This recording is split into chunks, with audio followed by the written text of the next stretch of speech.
Good afternoon, everyone. Good afternoon. I'd like to call this meeting to order, please. Good afternoon and welcome to this meeting of the Budget and Finance Committee for June 25th, 2018.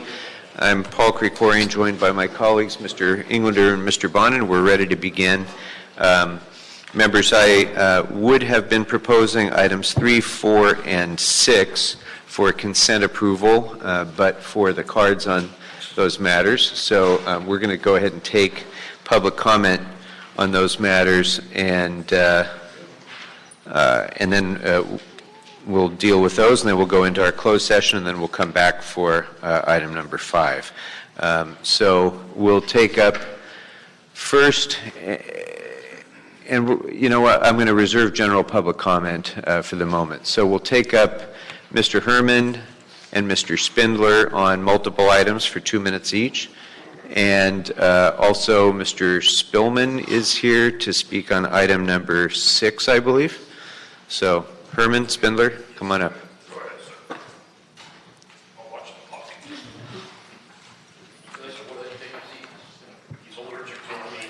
Mr. Spindler, be quiet. You're disturbing the meeting. Be quiet. There will be no warnings. So this is it.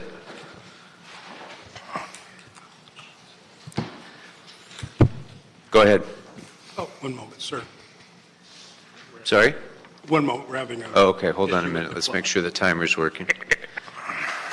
For the record, Mr. Blumenfield is here as well. Yeah. Look at that faggot asshole. Oh, hello. Hello. Hello. Okay, Mr. Spindler. Oh, okay. So yes, as we're back here on another fucked up Monday, yes. Number 1, Violet Ramirez violated by a motor vehicle fucking accident. Going on the 210 freeway to pass by Mitchell Englander's house to say, fuck you on number 1. Number 2, Owens v. City of LA, fuck this. We want punitive damages. Attorney's fees at $750 an hour for Mr. Owens' attorney. Thank you for suing the city, sir. What a pleasure. Number 3, the mayor and the Ethics Commission, Brian Pendleton, the police and fire. You don't have any pensions. Your pensions will be taken and used to pay Mr. Herman and Mr. Spindler for their $1 billion punitive damage claim that's coming later. Yes. So, Mr. Pendleton, don't sit on that board. Don't take the risk. Number 4, expenditure of funds, law enforcement services. The transportation niggers say, fuck you. Because every time a white nigger goes onto the transportation system, the first thing we are is discriminated against. Let me see your tap card, nigger. I say, no, I'm a white nigger. Let me see your tap card. He says, no, you're still a white nigger. Then they ask for Mr. Herman's card, and he says, no, 42 USC, fuck you, and fuck H-Rag Krikorian and his ass too, because he's asking him for his tap card. I don't want to know anything more about tap cards. Let people ride as transportation niggers free in this fucking plantation. Mr. Herman, 2 minutes on your agenda items. And then Mr. So we heard about the uplift sidewalks, and to this point in day, Willis versus Los Angeles, the city continues to discriminate and retaliate against a person with disability. Even I, with my invisible disability, have been discriminated, for the record, by some fucking asshole under bar license 115953, which is an inactive bar license.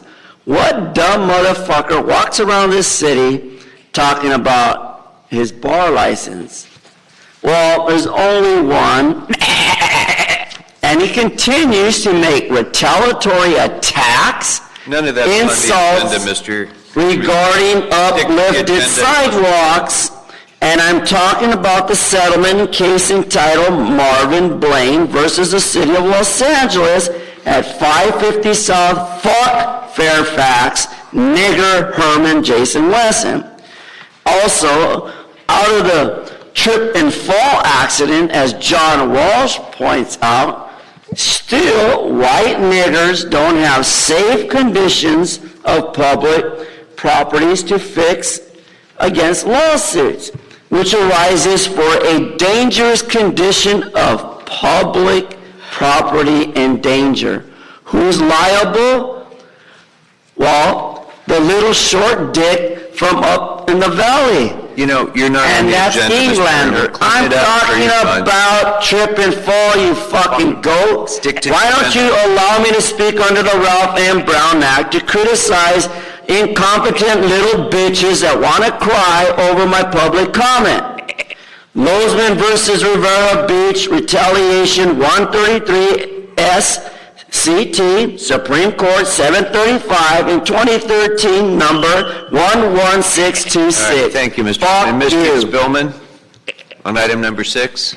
Yes. Mr. Spillman is not here? Yeah. Okay, so public comment on items 3, 4, and 6 is closed. We have no more public comment on items 1, 2, or... Oh, we do have a card on item number 5, so we'll hold that one for the moment. So, members, if there's no objection to proceeding on items 3, 4, and 5, the recommendation would be to approve item 3 and 6, and on item number 4 to concur in the Public Safety Committee action on the matter. Without objection, that will be with the action of the committee on those 3 items. And we will proceed now to items 1 and 2 in closed session. And go ahead and stay. Go ahead and stay, y'all. We'll move to the other room. Sure.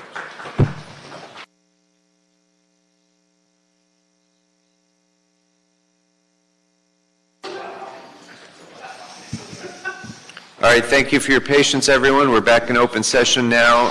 Let's go ahead and take up item number 5. Item number 5 is Municipal Facilities Committee report relative to the Los Angeles Street Civic Building project delivery options and various requests associated with the Civic Building staffing plan. On June 19, 2018, the Information Technology and General Services Committee approved the matter, and I believe the matter is waived by the Personnel and Animal Welfare Committee.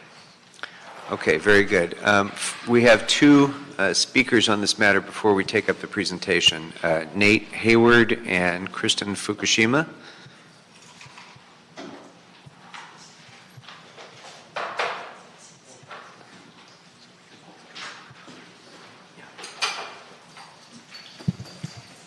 Good afternoon. Good afternoon, council members. Nate Hayward, Public Works Director for Councilmember Huizar.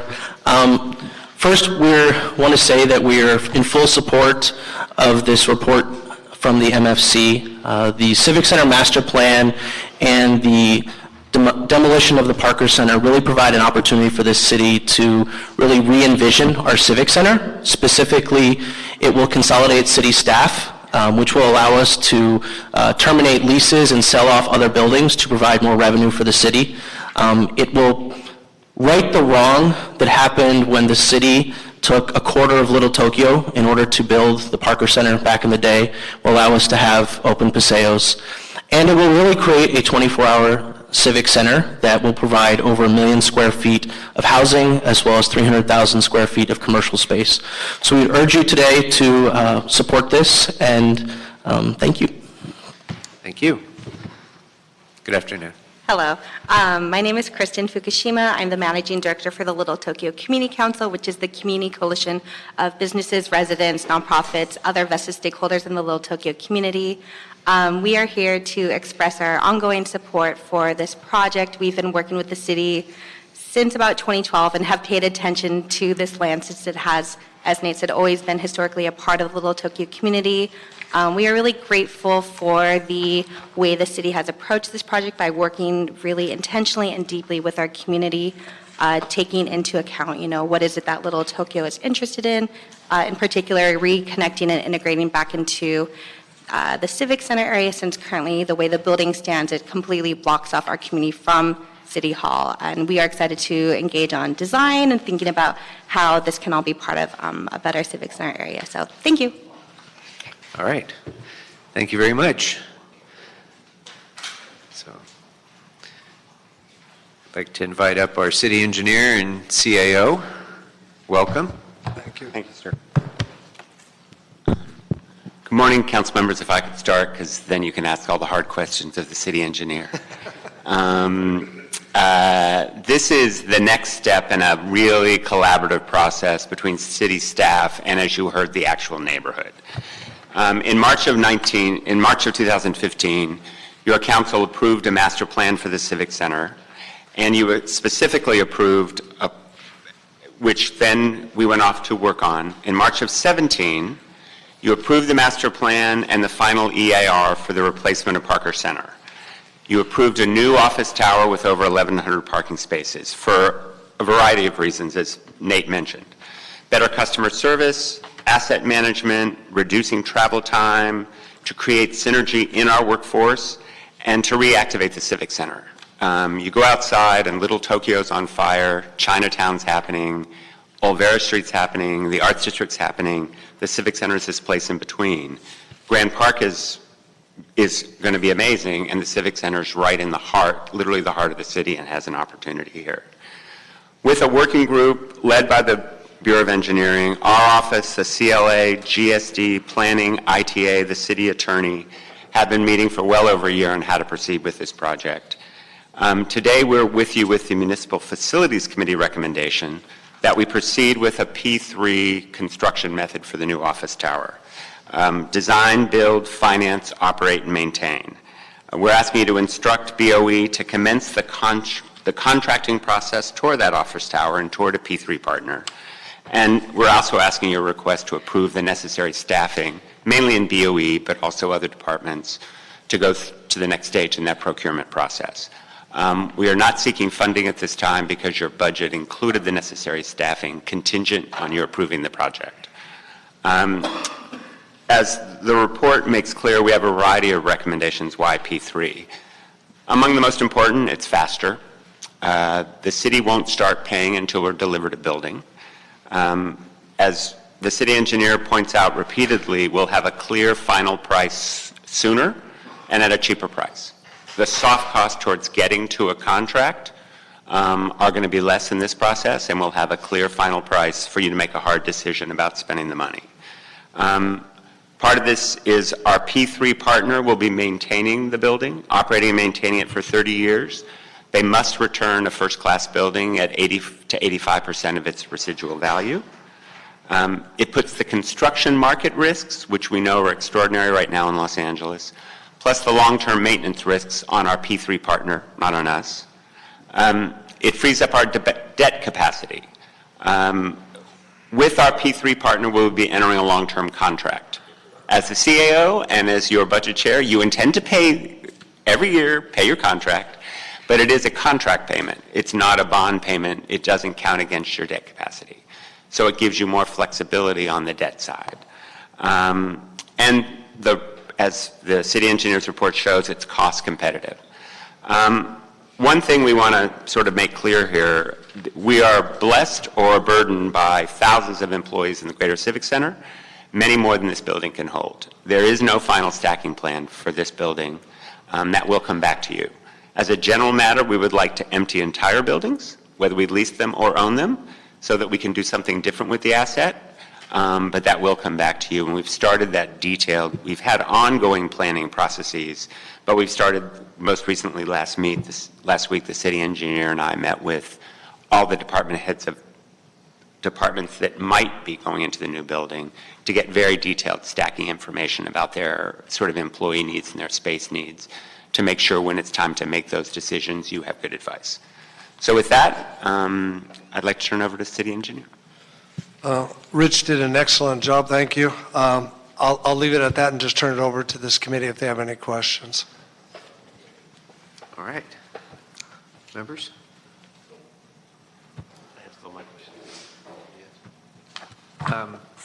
Why has there been a change in the demolition budget? What accounts for the increase in the budget for the demolition? We actually received the bids on the demolition, was one.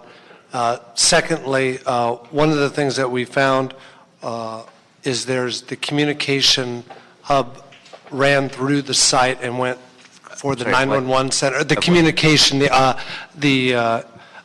the internet connections and everything went through the Parker Center site, and they're underground. And so in order to ready the site for a new building, we're rerouting it around the street. So it feeds both the Metro Detention Center and the 911 center. So those are the major factors that we saw in the price increase. Okay, great. And CAO mentioned the budgeted positions relating to this. Are you satisfied that you have sufficient resources now to be able to complete all the project activities for the fiscal year? Yes, thanks to the mayor's budget and for the additions that your council during the budget hearings, we have sufficient positions to go forward with this proposed project for the next year.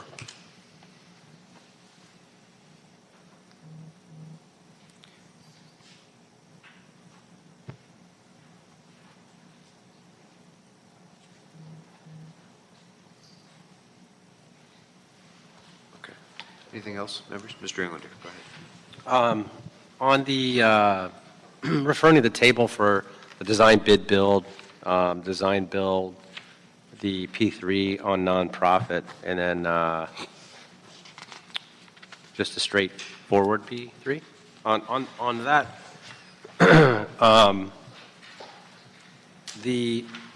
is the differential between design bid build and design build just the bidding cost and package? Or are there other elements in there? Because it seems to be a pretty high price tag just on the bid element. Councilmember, are you referring to table number 2, average annual payment comparisons? I just want to make sure I'm on this. Or are you on table 1, the project cost estimate? The project cost estimate, Oh, okay. financial analysis.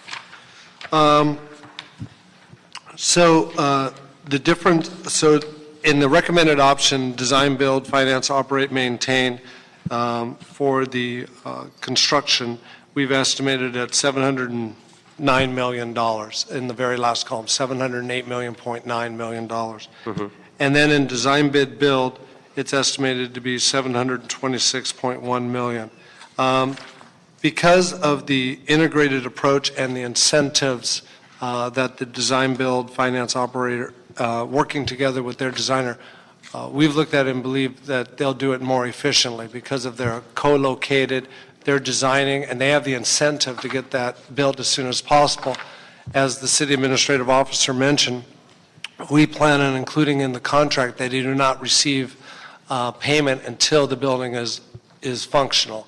So there's a real incentive for them to not look to extend the construction duration, but to finish it. So with those efficiencies, we believe it's less for the capital cost in the year of expenditure. And with the design, build, financing, operation, and maintenance element of it, is that as a package, has that gone out to RFQ or bid?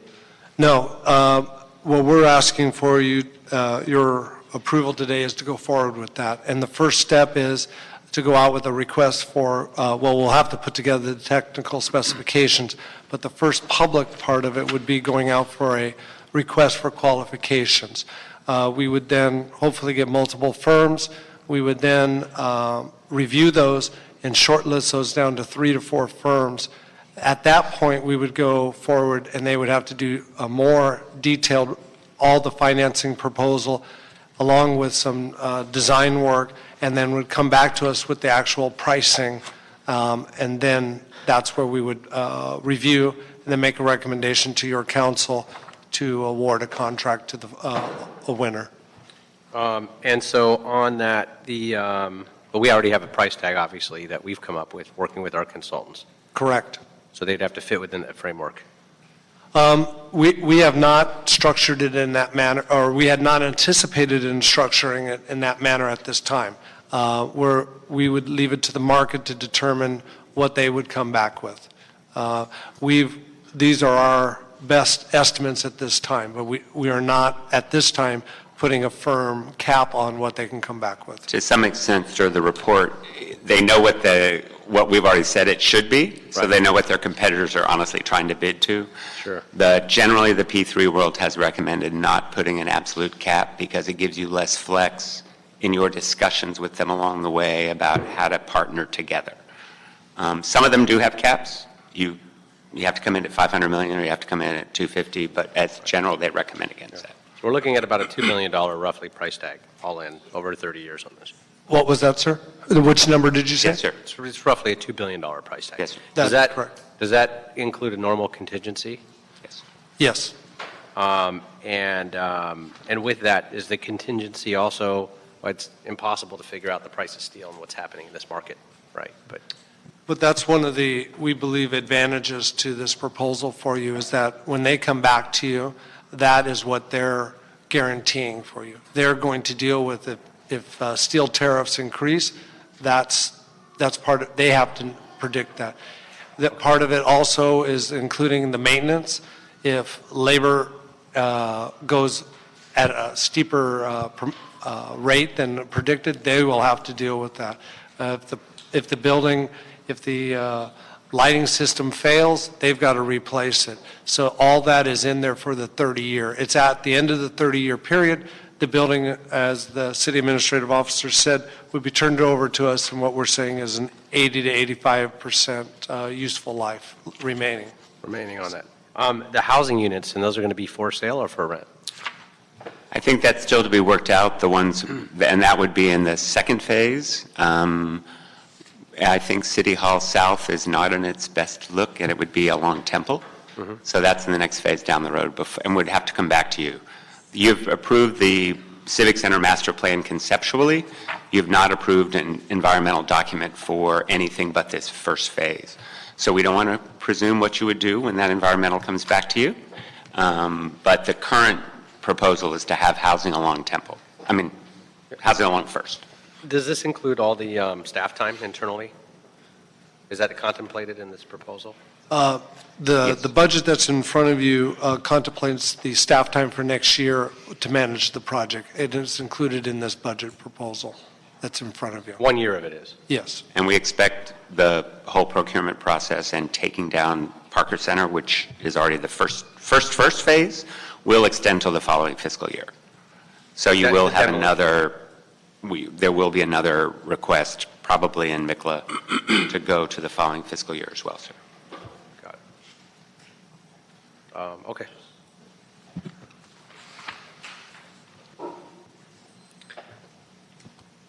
Mr. Bloomfield, did you? I heard the item in ITGS and got all my questions answered. I guess I would just make one additional comment, and that is that in choosing between the 6320 option and the standard DBFOM model,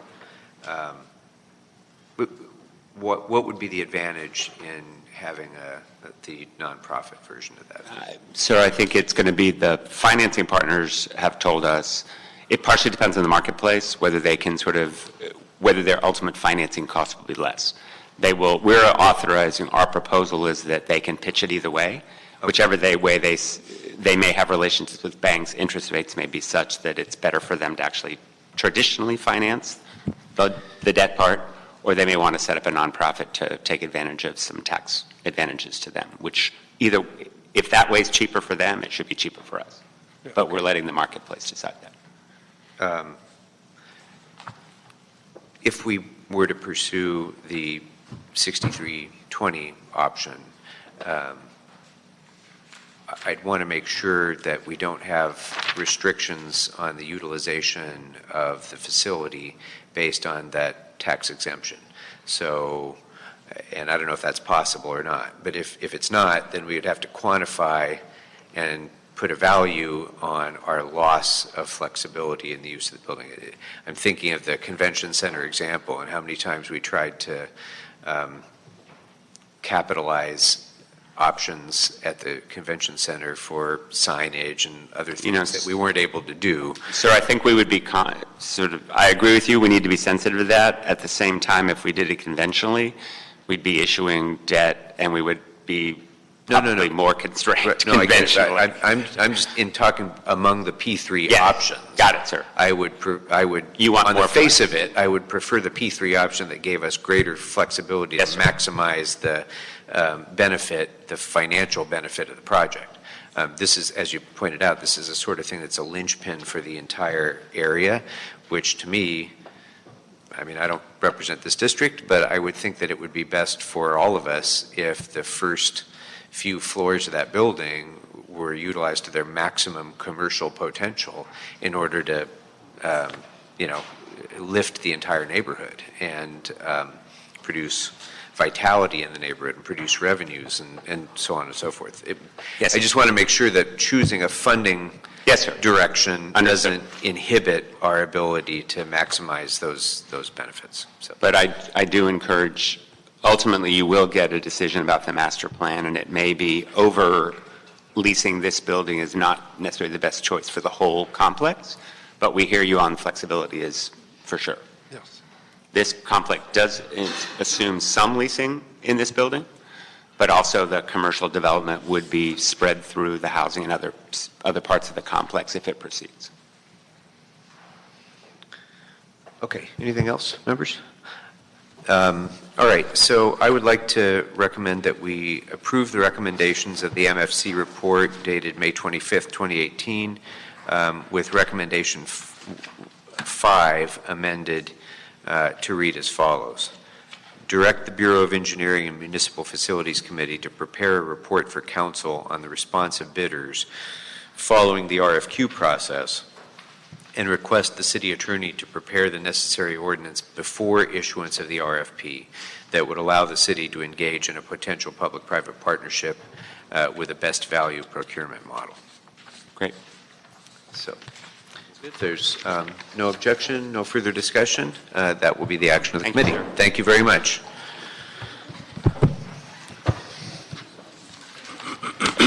All right, that brings us to general public comment. Do we have general public comment? Yes. Okay, Herman and Spindler. Is there anybody else who wanted to offer general public comment? All right, Mr. Herman, followed by Mr. Spindler. Oh, was there another? No, there was no other.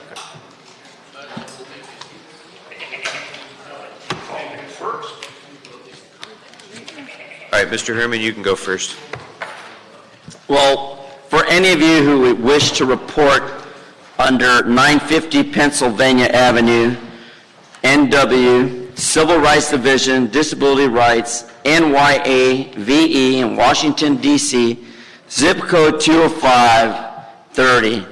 And I'm talking about how to file a complaint under Title II for discrimination and retaliation based on disability in a public accommodations. For example, a specified public transportation, such as the Metro Green Line in which the chair sits on with that dick-sucking mayor, Eric Garcetti, who's charged us $3. Why is that? Why should we have to pay an excess of $3 to park for 24 fucking hours? Fuck the fat bitch, his wife, Paul Krikorian Martin, and fuck his bar license under 115953. Fuck you. Yes, so you're asking too many fucking questions, okay? When we prepare our projects, just sit in your fucking chairs and take your instructions. Two of you assholes don't even wear a fucking tie to a business meeting. What kind of fucking joke is that? Now, I'm a white nigger, so I don't wear a tie. So anyone that doesn't wear a tie to a city council meeting is a white nigger. So that means Englander and Bonnet, for the record, must be white niggers. And that's the reason why we sit in these fucking meetings. We got rid of all of that Parker Center shit to build affordable and homeless veteran housing, but now you're going to build a city fucking building under something called PPP is piss, piss, piss, bitch, bitch, bitch. And that's why we want the chair to go home to his fat wife and his retard kid, that fucking H-wag, and get out of our lives. Stay away from us and our livelihood. Is adjourned. Bunch of fucking brats. No good.